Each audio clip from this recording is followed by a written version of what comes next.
This is the 6th day of the September 93 7-day retreat in Springwater.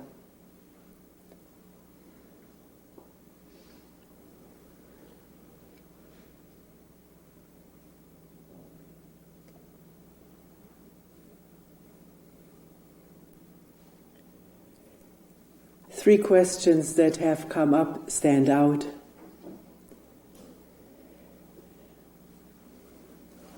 Again, because they are shared.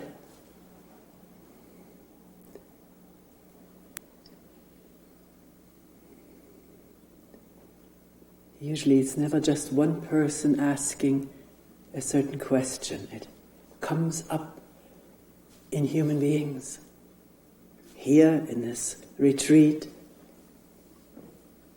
and in other places and maybe at all times.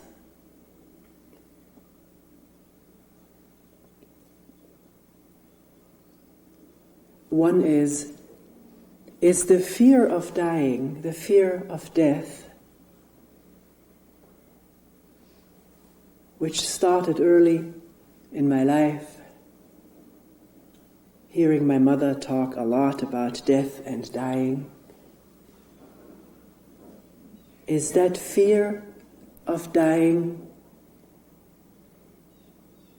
one of the sources for building up the self and the tremendous impulse to defend it at any cost?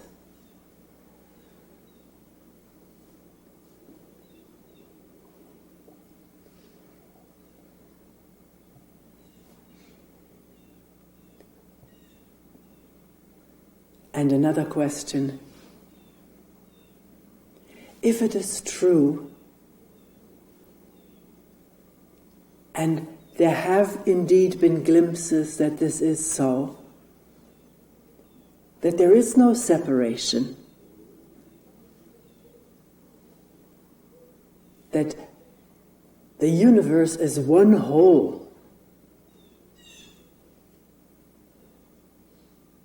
undivided whole. Why is it that individual species and individual human beings and groups of human beings fight so desperately to survive as individuals or species or groups? Fight each other very often.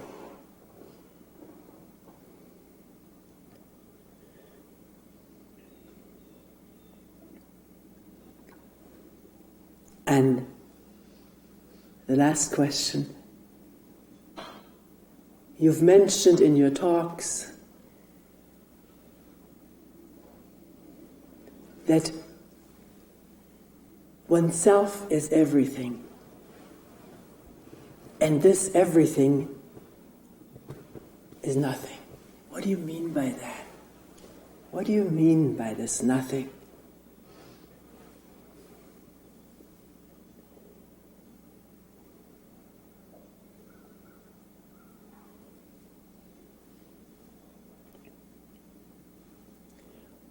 We'll start with the middle question. Why, if in truth there is no separation, that life is one whole ongoing process or unfoldment,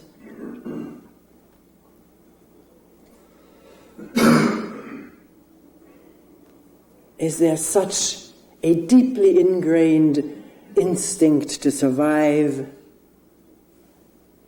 as a species or as an individual or group with whom one is identified? If I heard the question right, the life of non-humans was included in this question, the fight for survival. The person mentioned a whole school of fish. And there are schools of fish, thousands of them swimming together, because that ensures survival of individuals.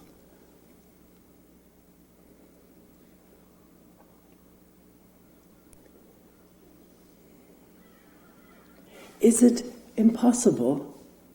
This question is coming up right now. Is it impossible to include in this ongoing unitary process of life unfoldment the urge for survival, the instinct for survival? Because this is what seems to be programmed, imprinted into every single cell. The simple organism, the one-celled organism, or the ever-complex organisms consisting of millions, billions of specialized cells, like human beings, and what we call the higher animals.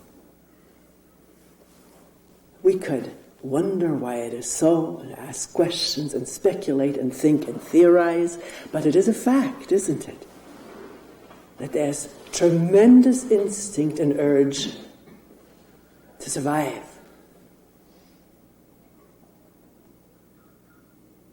And an amazing cleverness evolving in living beings to ensure survival, to adapt to changing circumstances. And yet, the fact is, this I have read, that there are far more extinct species than there are living species. So extinction of a species is nothing new under the sun. Suns themselves explode.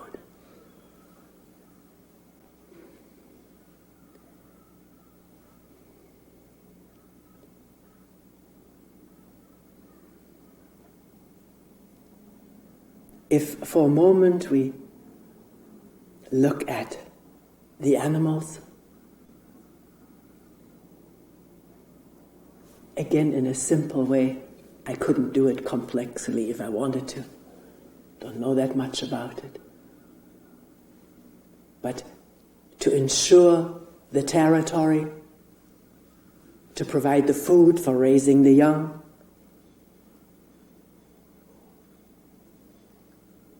to ensure the females, keep the intruders out who would mate with them.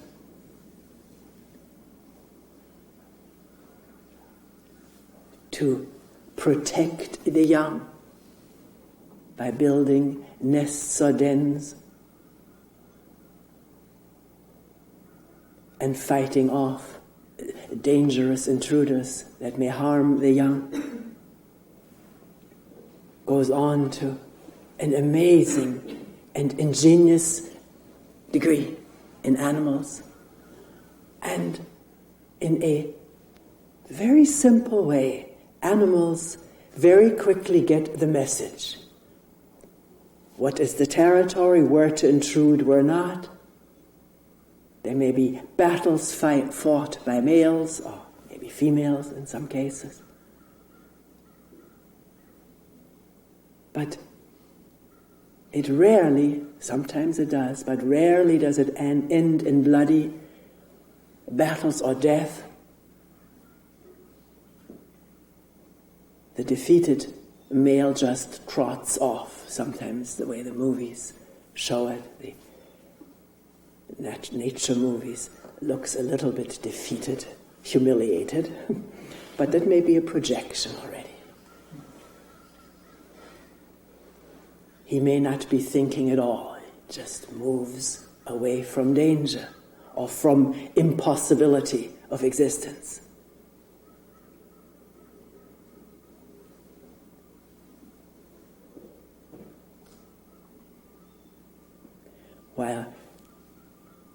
While human beings planted a flag on the moon upon arrival, no animal plants flags on its territory. Just disperses some scents to keep the intruders off. So it is very likely the evolution of a large brain, very much larger than that in most animals, that makes possible complications in our need for survival. And we can go into that in a moment. The human beings are not the only organisms with an extraordinarily large brain. To my knowledge, the higher apes have a very high brain capacity, and so do the whales and dolphins. But whales and dolphins, who may even have a larger brain than human beings, have no hands with which to build weapons or tools or artifacts. They just have fins to swim or jump out of the water and back in, and to sing songs to each other. Have a maybe very complex language, more syllables or sounds than have been counted in the human language. So is that what the brain capacity is used for, to care well for the young and to sing songs to each other over thousands of miles?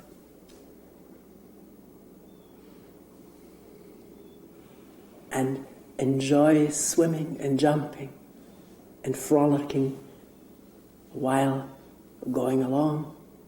Or is this already a projection that there is a real enjoyment in this way of swimming,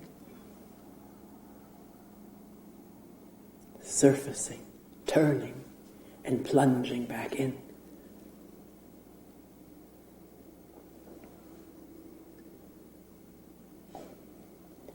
So, we human beings are stuck with this brain, which has the capacity to record everything that's ever happened in our life, what's ever been experienced, or thought, or reacted to, or conceived, or thought, or imagined, or fantasized. All of this, there's enough space to record all of that as we go along, and yet we're told we're only using a small fraction of this immense brain, with its billions and trillions of neurons and their possibility to interconnect throughout the body with the organs and the glands and the muscles. All the recorded and remembered and associated material being able at almost an instant, with very little time lapse, to mobilize the energies of the body in fear, anger, joy, anxiety, rage, about something that happened in the past. Remembering and mobilizing now as though what happened in the past was indeed threatening or taking place this moment. In imagination, in the movies, if you will. Something is going on in this brain that no one knows much about yet. Someone has likened it to holographs. If we remember right now our home, or our children if we have any, our most favorite vacation place, there it is, isn't it? Not as clear as a photograph or a video, but there's something projected within the brain to be seen and heard and felt and smelled. Brain researchers have electronically or electrically stimulated certain parts of the human brain with willing subjects and maybe a whole scene of being in Grandma's house with the smell of cookies in the oven. I'm inventing this scene, but something like that. It was very vivid and very comprehensive of all the senses operating, evoked by stimulation of a certain point in the brain.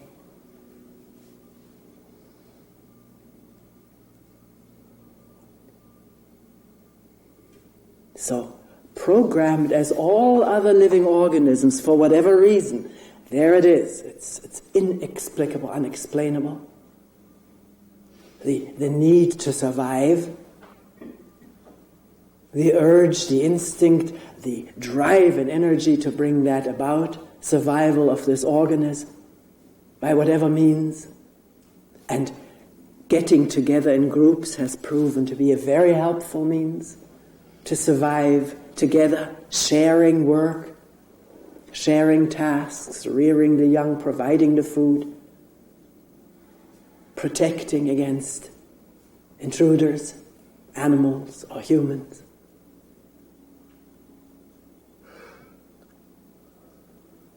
This survival has functioned for primitive people. We call them primitive, simple, whatever word. For a long time, I read recently that some of these Neolithic people lived for between 20 and 30,000 years. And to be able to bring that off needed a lot of simplicity of living, uncomplicated thought, and of course a lot of space. Not to bump into each other and wanting the other's space or possessions or women.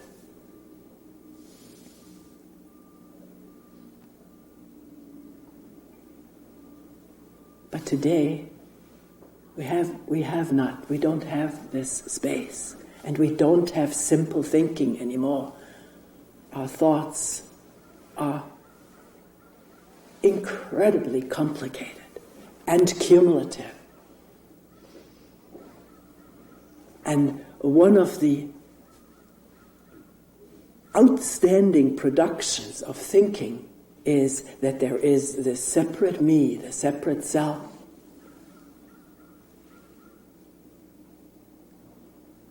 Inside this body, owning this body as it were, maybe even controlling it. The separate self, made up of thinking and imaging and remembering, and the collective mystique about it. Either the separate self or the group self, the tribal self, or soul.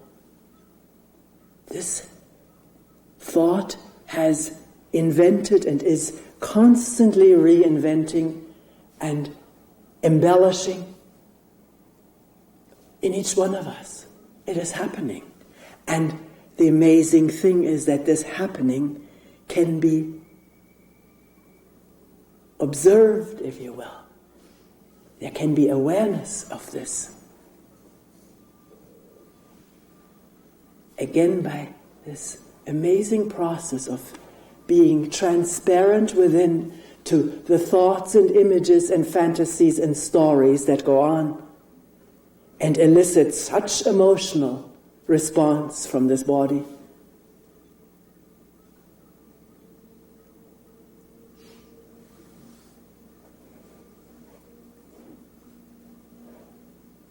I don't think there's anyone who has spent silent time,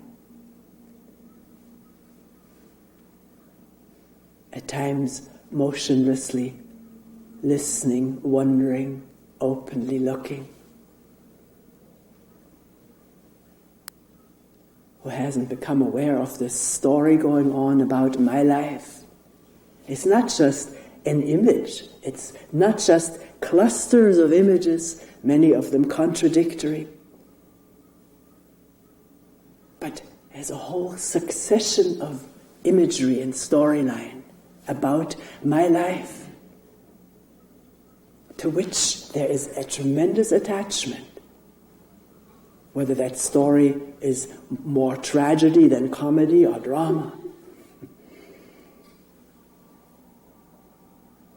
There's attachment to it. And why?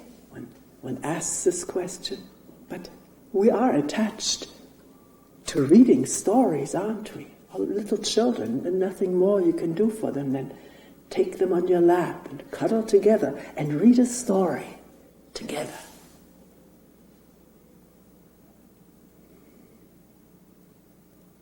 I read somewhere recently that God created man because he loves stories. And I wasn't sure who the he refers to.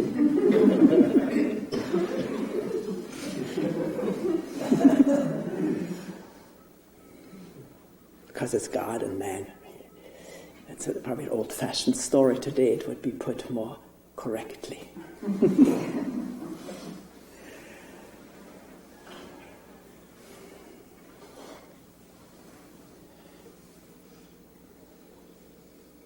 So we can ask ad infinitum, why are we attached to the story of our lives? But it happens, doesn't it? It's a fact. We could just as soon ask, why are we attached to reading novels? Why do we love to go to the movies? Some people once, twice, 3 times a week. Sometimes every day or every night. Sometimes 2 movies per night.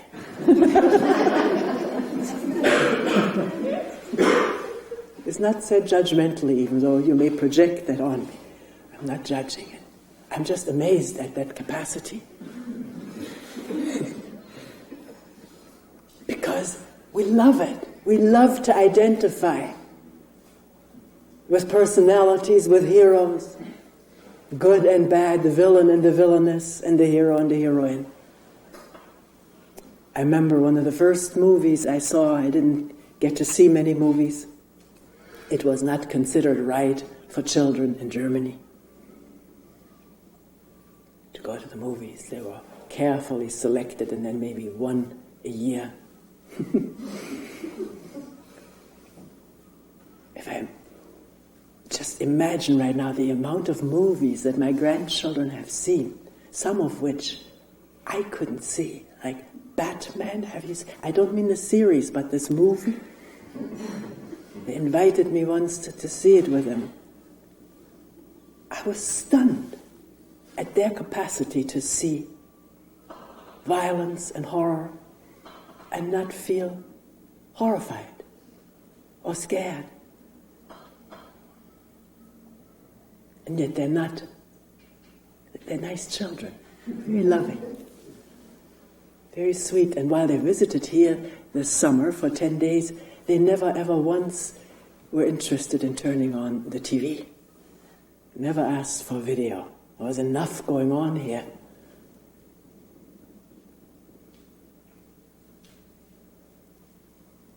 So, we can ask, why do we love stories and novels and drama and plays and movies and videos? But we do. The absorption it allows, maybe away from our nitty-gritty or boring or too exciting daily life, too upsetting daily life, carried away into storyland, wonderland, or horrorland.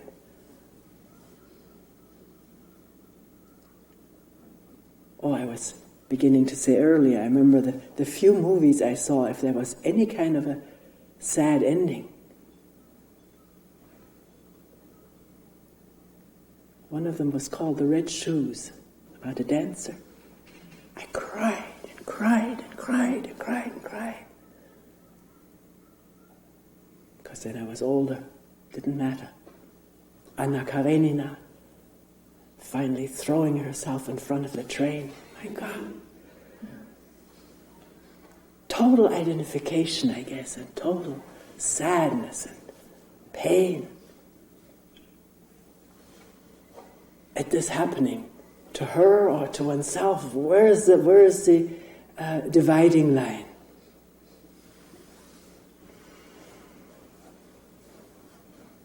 So it's no wonder that there is great attachment and care given, attachment to and care given to the story of my life, of our life. And not just attachment to it, but incredible power emanating from this story of my life,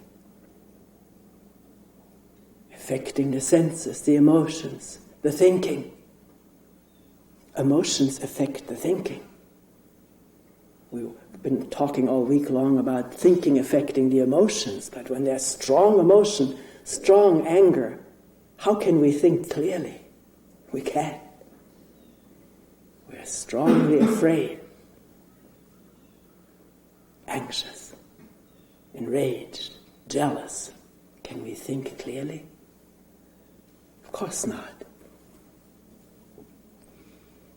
So these emotions which are woven as an inseparable fabric, the story of our lives,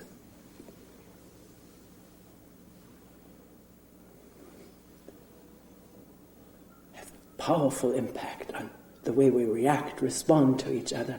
And if a reaction has happened, I've gotten hurt, like entering it into a journal, it gets entered into the continuous series of my life story. He hurt me again. She said this again. I was victimized again. I failed again, or I keep being successful. I'm making progress.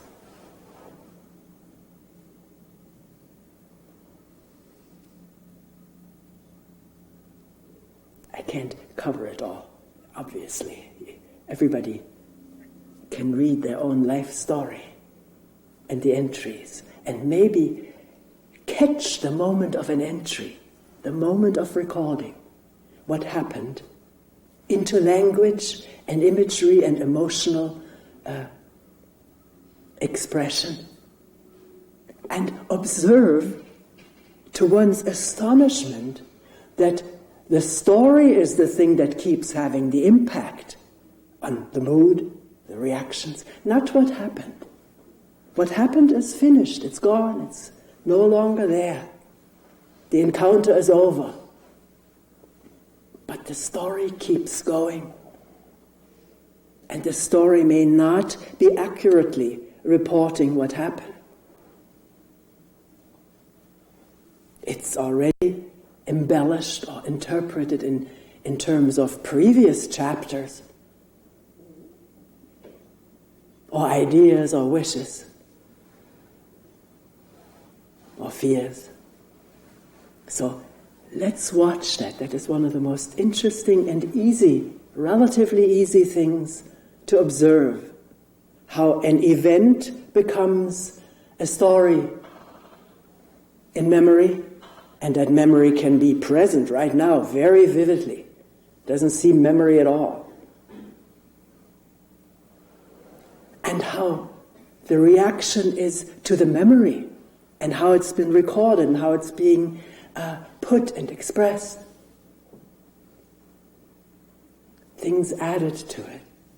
Always oneself as either the victor or the victim, the hero or heroine. The sufferer is a good part of many people's story, being the sufferer, the victim. And clinging to the contents of that story rather than letting go the actual event. Is that possible for us? To live from moment to moment, event to event, encounter to encounter. Be aware that recording is such a strong habit. And reacting to the recording continues the mood. Can that be watched so intelligently, so non-judgmentally, openly? interestedly that maybe this story begins to lose its power over this life. It's seen for what it is. And maybe here and there, an encounter, a hurt, or a flattery. And seeing no need to record it. Just being there with it, feeling it, seeing it, hearing it. The reaction may or may not take place. If it has taken place, so it has. It needs no judgment. It speaks for itself. We talked about that yesterday. Our actions and reactions speak for themselves. They have no need for further judgment. And then let go of, so that the next day is fresh, like the sun coming through the windows, making all the pearls of water glisten on the grasses and flowers.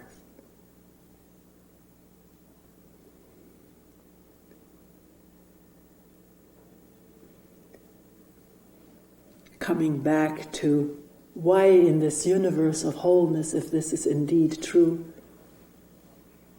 this tremendous urge to survive as an individual,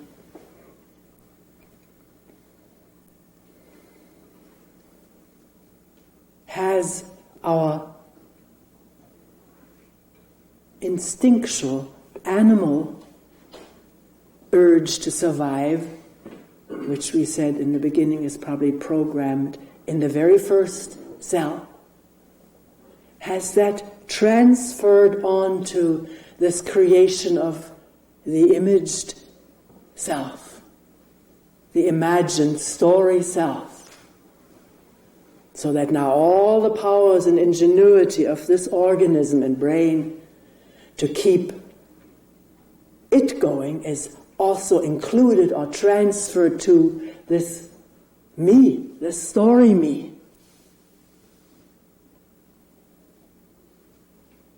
And that's why the tremendous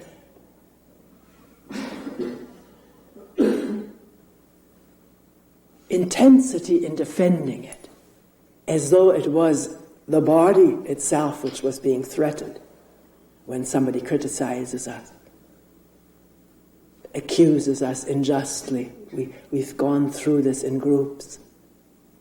And the almost instantaneous defense springing up, protection and aggression, retaliation, everything that has evolved throughout living organism history over millions and millions and millions of years is now applied to this creation of the human brain, which is me, I, self, mine, yours, ours. To keep it going. And we fear for this creation, we cry for it, we are jealous for it, or love it, like we love the hero in the movies or in the novel, which we don't want to end. If it's a good novel, we don't want it to end.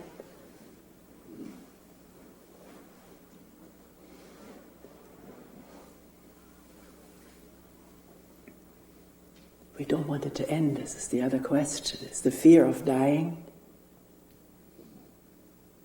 the reason for defending myself so arduously, building up all this structure and then defending it at all costs?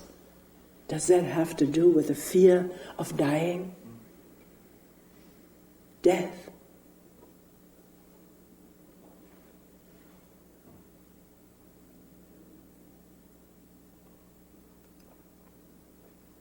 What is thought doing right now?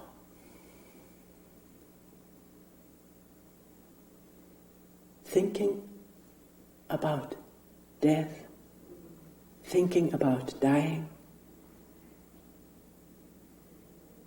Can thought know what dying is? Know what death is?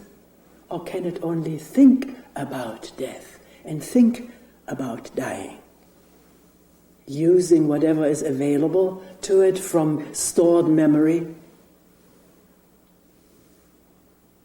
remembrances of being with someone who died, seeing people die, reading about dying, reading religious books about dying, psychological ones. This thought can do.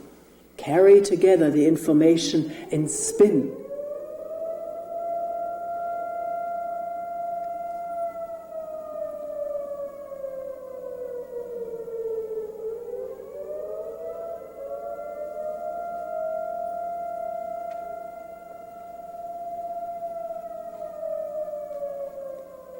Is thought wondering what this is all about? A fire? Or an air raid? Thought can do that. A stimulus and then interpreting it, thinking about it. Or can one just listen to this?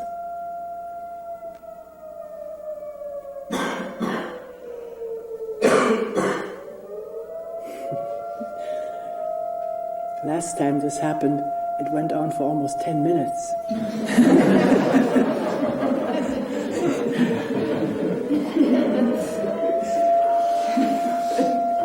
After we've had 3 false alarms here, this is probably not a false alarm.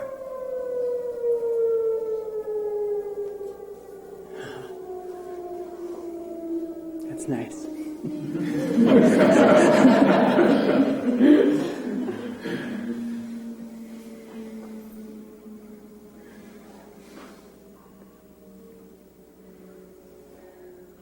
So we were saying that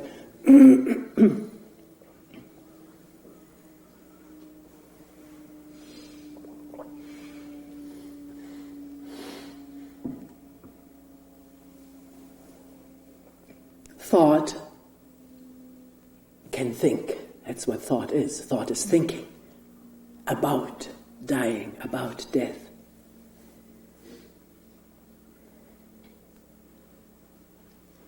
And whichever way the thoughts run, the imagery goes, the imagination pictures it. It can induce great fear. A child hearing a mother talk so much about death and dying can work up a lot of fear about this unthinkable thing, because whatever thought presents isn't the real thing, but it can present very horrifying scenarios. Someone once said, when we think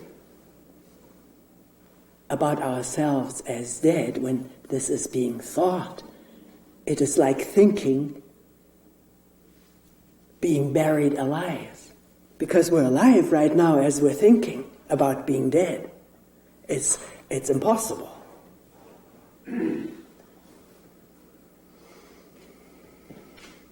And yet, to imagine oneself being buried alive brings great terror.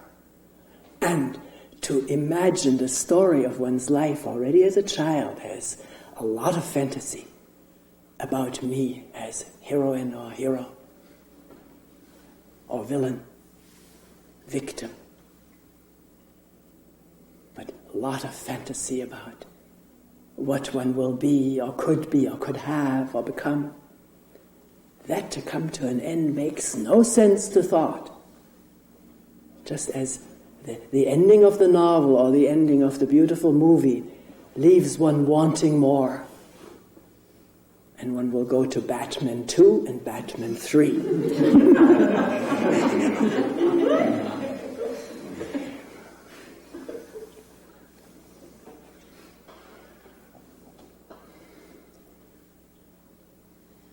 So in our fear of dying, fear of death, which is unimaginable, or else what is imagined is unacceptable, scary, upsetting. Human beings, the human brain has invented comforting after-death scenarios. There probably is not a religion,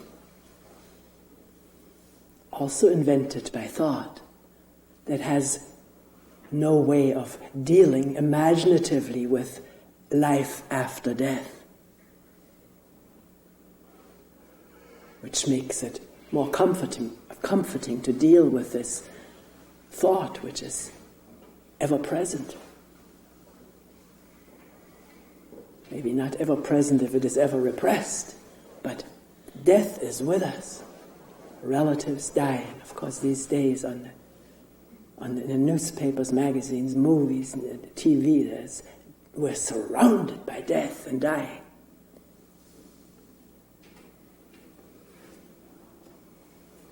So, religious imagination has invented after-death scenarios, paradises, happy hunting grounds. When we learned about in Germany, of course, we had to particularly learn about the ancient Germans,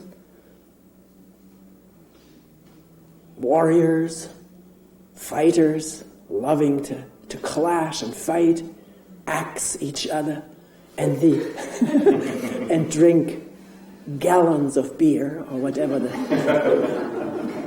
that drink was called. It escapes me right now.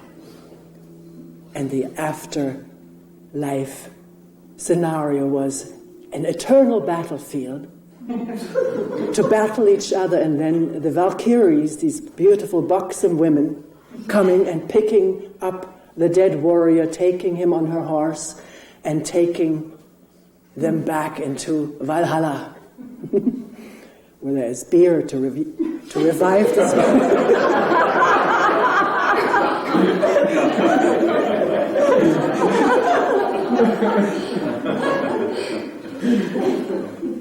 I hope there is no scholar in Germanistics here.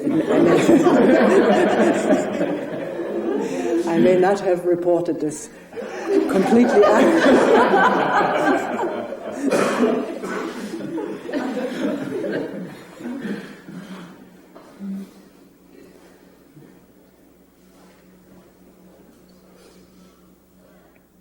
So, I think the question can be answered in the affirmative. Yes, fear of dying is connected with building up structures and defending them.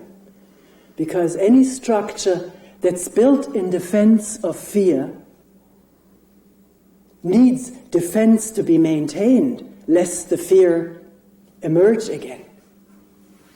This is the vicious cycle of defense, that it needs more defense to keep it intact. Defenses around defenses around defenses around what?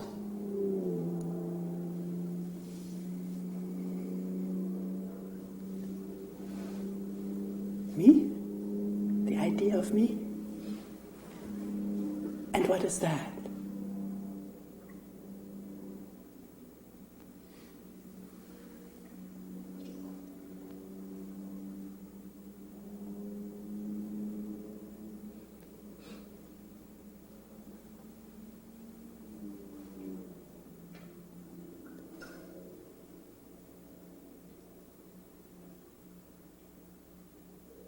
A lot of us have started what we call our spiritual journey or inquiry,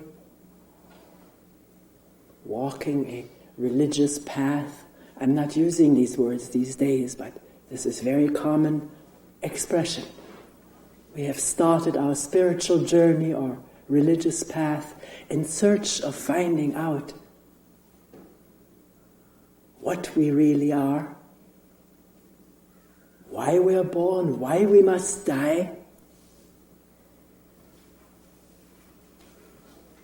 what there is beyond living and dying, whether there is something, whether there is a God, divinity, something beyond this, at times so hard, burdensome, almost unbearable, nitty-gritty daily life, conflict-ridden.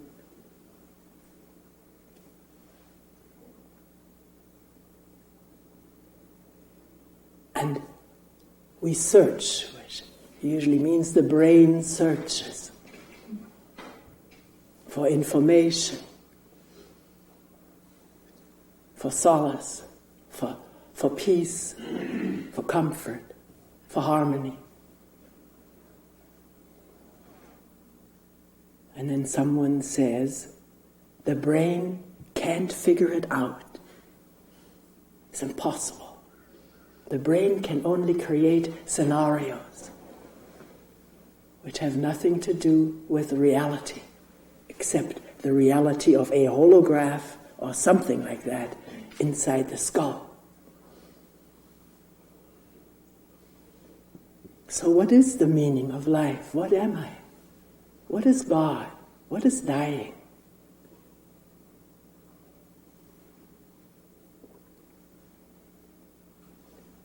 And one is wondering whether questions like this can be put and asked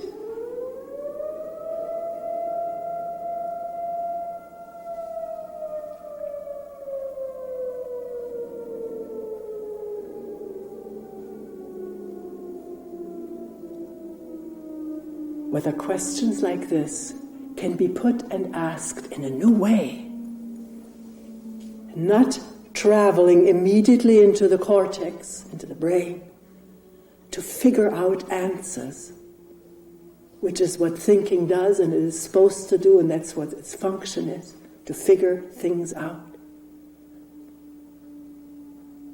But whether a question like, what am I? Or what is the meaning of my life? Is there a God? What is dying? Why am I born? Why do I have to die?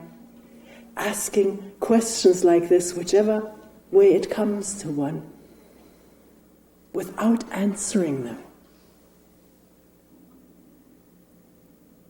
Having gone through all lamentation and cerebration and having found no contentment in cerebral answers, in reading, hearing lectures.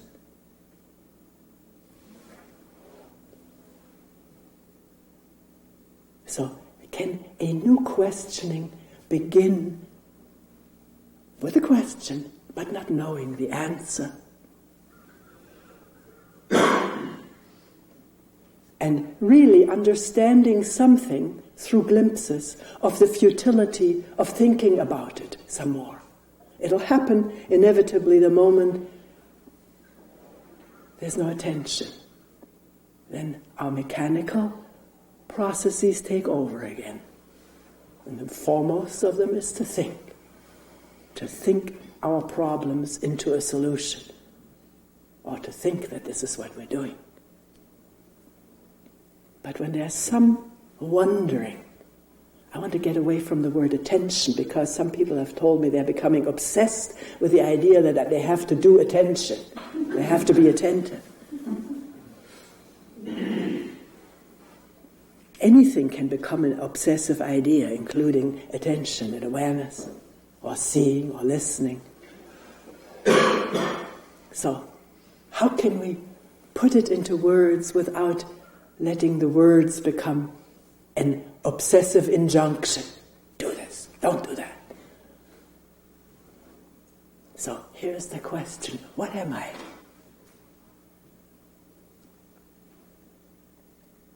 And really not knowing. We talked earlier about the darkness of not knowing.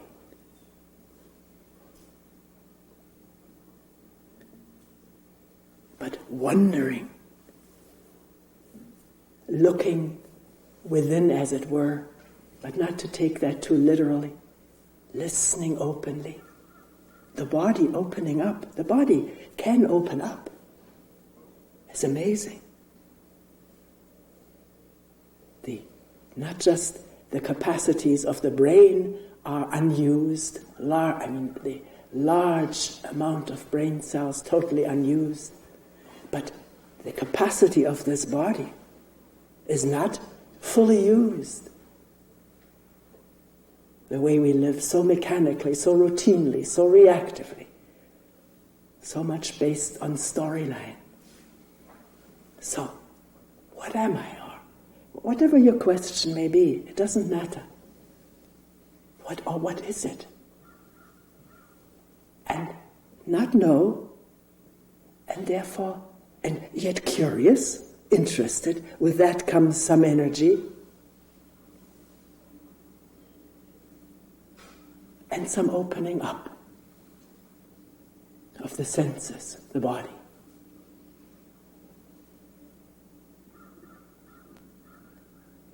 And if indeed, as it does happen at times, the thinking quiets down, because it is seen to be useless in this inquiry of what am I, or what is this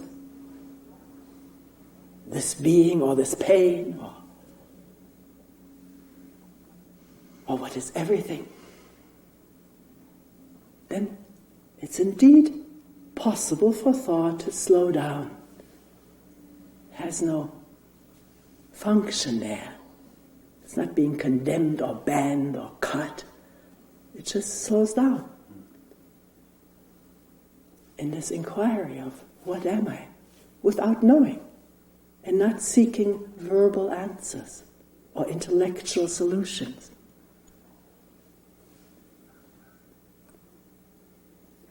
It's just quieting,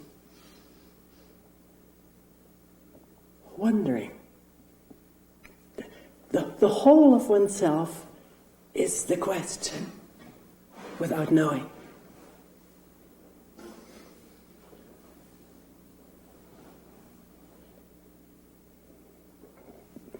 And if this indeed is taking place, then this constant self-reflective mechanism we've talked so much about, which we experience as cumbersome self-consciousness at times. How am I doing? How are they seeing me? And so forth. That also slows down. And when that slows down, there is no feeling of self-consciousness. When it's simple, see, it's simple. When I'm not thinking about myself, or rather, when there's no thinking about myself, there's no self. Because self only exists in thinking about it. So then what is there in this moment of open wondering and listening and not knowing?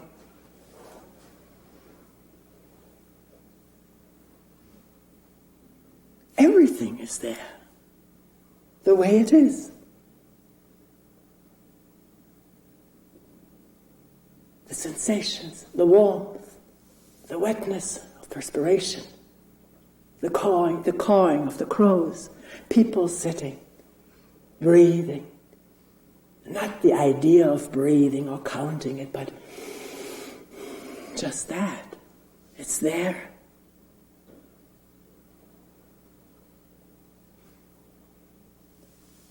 The trees and hills, the window frames, the gray sky, the quietness and sound of what?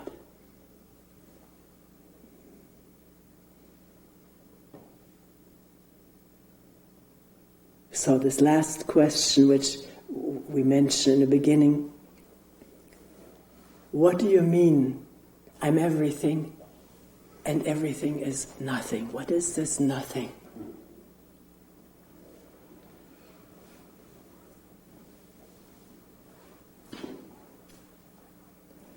Nothing is the mind open, not resisting, not grasping, not refusing or rejecting. Just open, spacious, not knowing.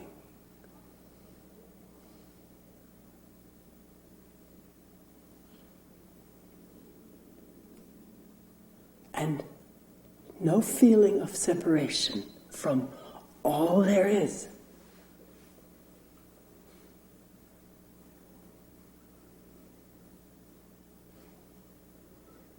Without making a thing out of it.